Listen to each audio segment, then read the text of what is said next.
of God, say my mind, and you don't die give, as you receive, and your release is certain.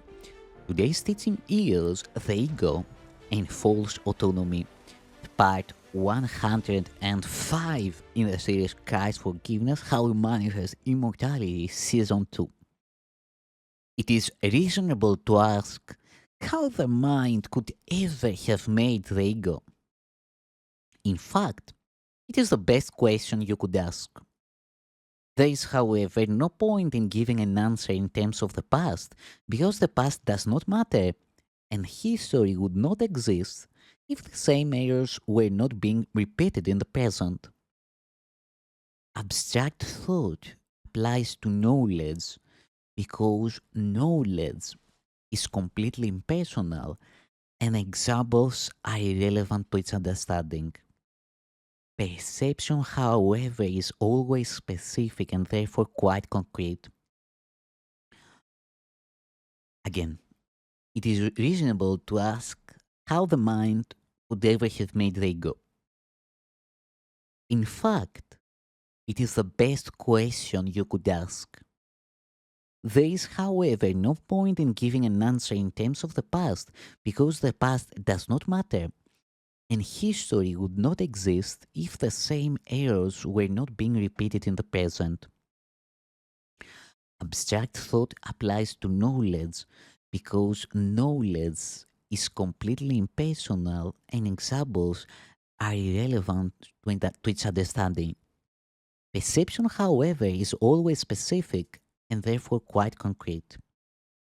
Everyone makes an ego or self for himself, which is subject to enormous variation because of its instability.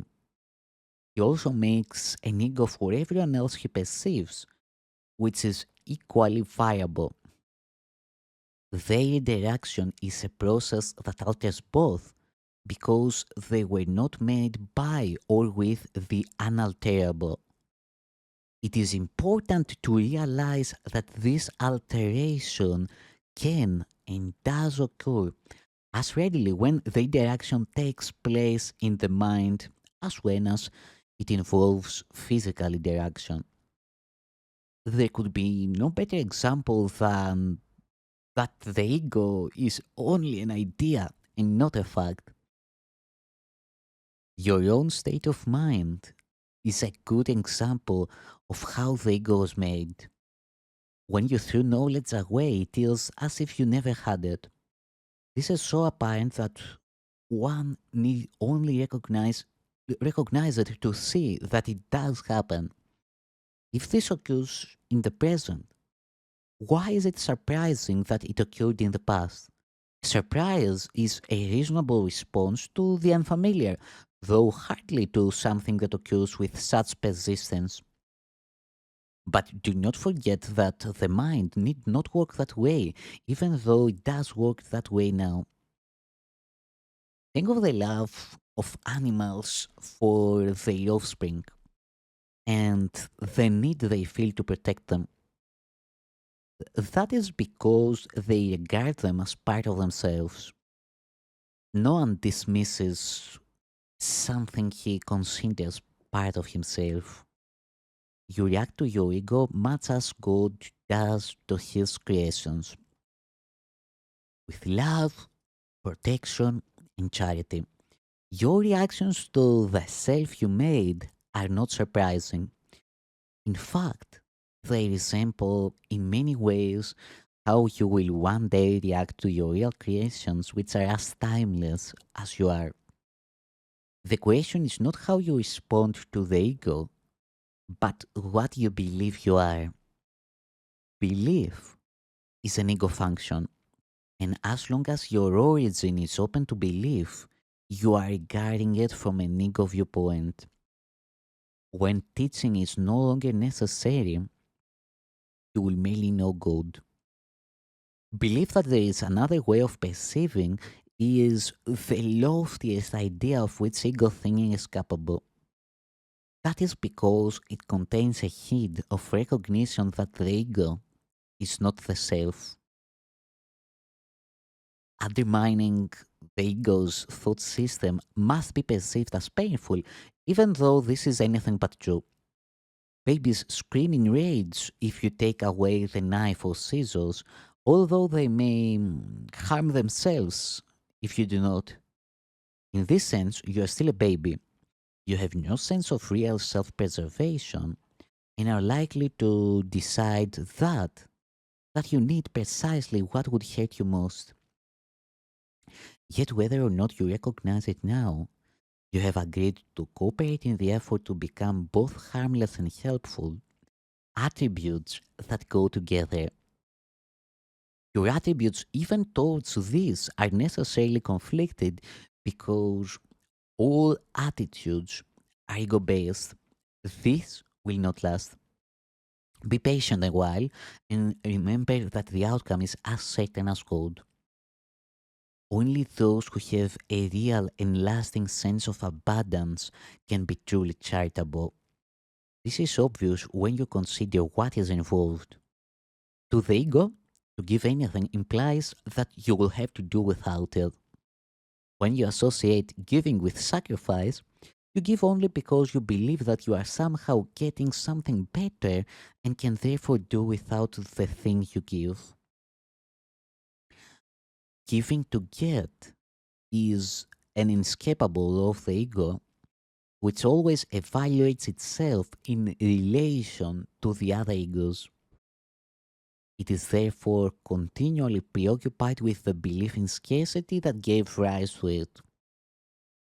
All perception of other egos, the whole perception of other egos as real, is only an attempt to convince itself that it is real.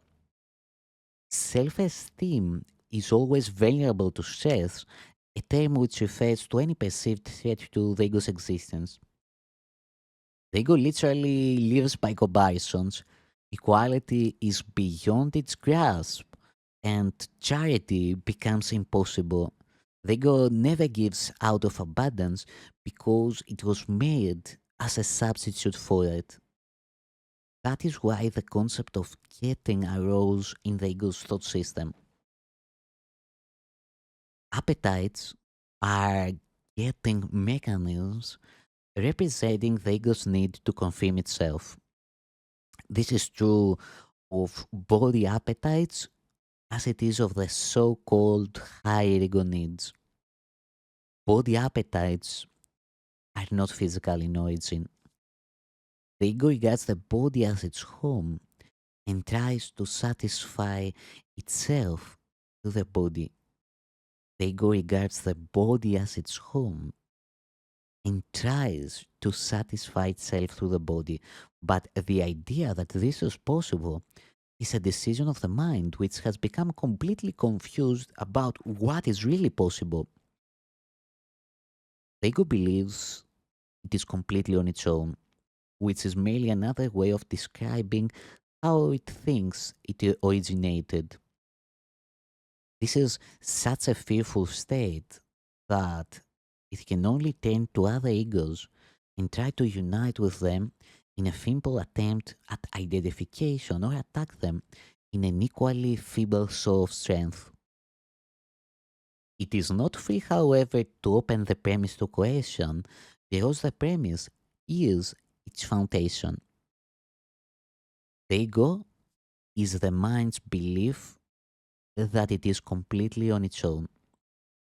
The ego's ceaseless attempts to gain the spirit's acknowledgement and thus establish its own existence are useless.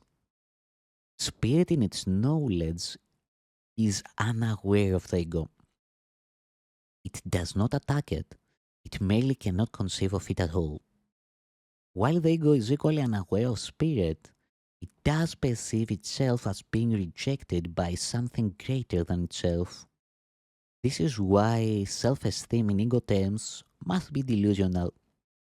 The creations of God do not create myths, although creative effort can be turned to mythology. It can do so, however, only under one condition. What it makes is then no longer creative. Myths are entirely perceptual and so ambiguous in form and characteristically good and evil in nature that the most benevolent of them is not without fearful connotations. Myths and magic are closely associated since myths are usually related to ego origins and magic to the power the ego ascribes to itself. Mythological systems generally include some account of the creation and associate this with its particular form of magic. The so called battle for survival is only the ego's struggle to preserve itself and its interpretation of its own beginning. This beginning is usually associated with physical birth because it is hard to maintain that the ego existed before that point in time. The more religiously ego oriented may believe that the soul existed before and will continue to exist after a temporary lapse into ego life. Some even believe that the soul will be punished for this lapse. However, salvation does not apply to spirit, which is not in danger and does not need to be salvaged. Salvation is nothing more than right mindedness, which is not the one mindedness of the Holy Spirit, but which must be achieved before one mindedness is restored. Right mindedness leads to the next step automatically because right perception is uniformly without attack and therefore wrong mindedness is obliterated. The ego cannot survive without judgment and is led aside accordingly. The mind then has only one direction in which it can move. Its direction is always automatic because it cannot but be dictated by the thought system to which it adheres. It cannot be emphasized too often that correcting perception is merely temporary expedient.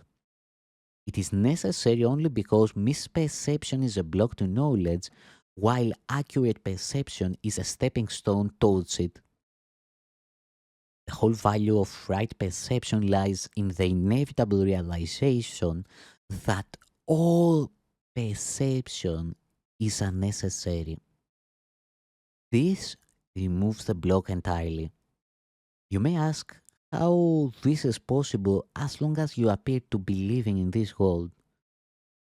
That is a reasonable question.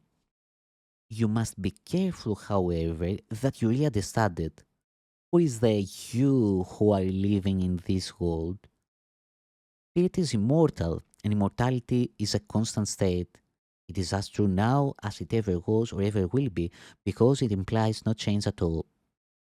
It is not a continuum, nor it is understood by being compared to an opposite. Knowledge never involves comparisons. That is its main difference from everything else the mind can grasp. Think self-code. Think practice. You can do it again and again. Practice, practice. You have all the means are happily provided. Let's go.